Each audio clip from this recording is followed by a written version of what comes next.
Welcome back inside Arizona Daily Mix. We have got a really nice guy here who's going to talk to us about rental property versus vacation homes. This is going to be a lot of fun because, you know, the lines could be blurred. So let me introduce him. It's Joe Connor.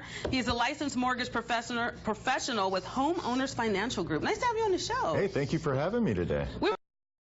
A little bit. My friend has a rental property, and it has like been the best thing ever for her, especially when, you know, the sporting events are in town and people come from out of town. It works to her advantage. But for sure, sometimes the lines can get blurred. A vacation home versus rental property. So can you tell us about the two? Yeah, so a vacation home is going to be a property that you're occupying at least 2 weeks out of the year. Okay. It's not a property that you're renting out.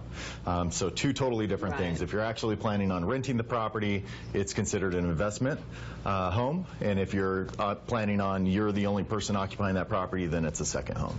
Is there a good time to either rent or buy a home in the Valley right now?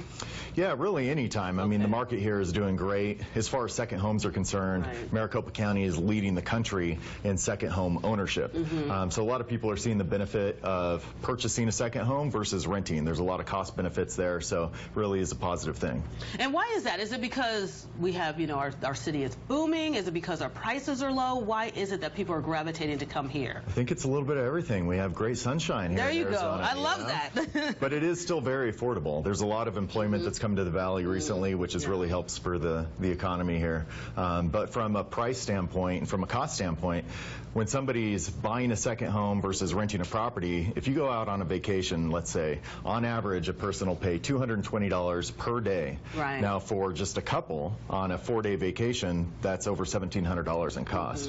You add kids into the mix, becomes even more expensive. It's expensive. Yeah. So having a place that you own, that you're actually able to earn equity on, there's tax benefits involved. So the cost standpoint is very attractive for purchasing versus, you know, always having to pay somebody else's rent. Right. Now, a rental property could be to your advantage, but there are some pros and cons. So can you talk about the differences in the two? What are the pros to it? So the pros to a rental property really is going to be you're able to get somebody else to help pay down your mortgage for you, right?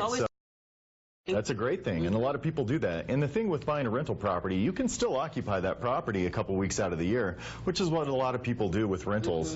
VRBO is a really big company out there that rents vacation rentals for short term. So if you buy a rental property, you can rent it out through one of those services and still plan out, you know, a couple vacations throughout the year for you and your family to go spend time there. So not only do you have a free place to stay, but you have other people, you know, paying your mortgage on your behalf. Very nice, but there are some cons that come with it too. Like my friend was saying, you never really know who you're going to get to stay in your house. That's very, very true. And that's a big thing to think about, you know? Yeah.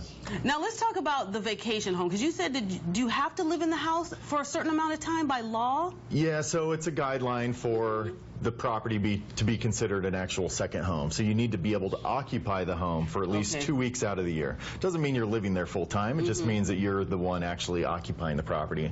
There's no other renters that are paying you rent to occupy. Now, some of the deductions, you were saying there's good tax deductions. What are those deductions? And does it matter if it's your first time getting a home, or is this just all the way around? All the way around. Okay. Yeah, it doesn't matter. I mean, obviously there's tax deductions on a primary residence purchase, right? And the same when it comes to a second home and an investment property. The deductions are a little bit different between the two. On an investment property, you're going to be claiming any income that you receive, but that's mostly going to be offsetted by expenses. You're going to have a mortgage payment, you're paying taxes and insurance, that sort of thing.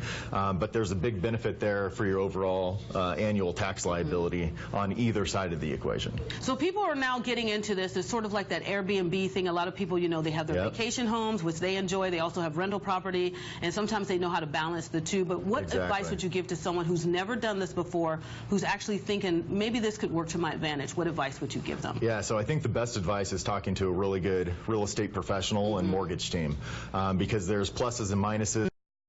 Difference to the amount of down payment, skin in the game on either of those options, as well as the interest rate and overall payment.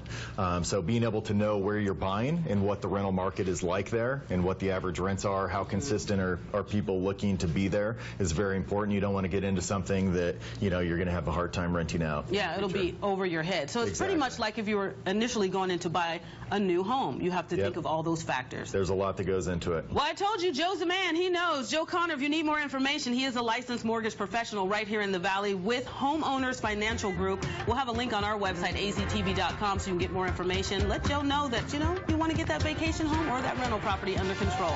Don't go anywhere. We'll have more when we get back here on Arizona Daily Mix.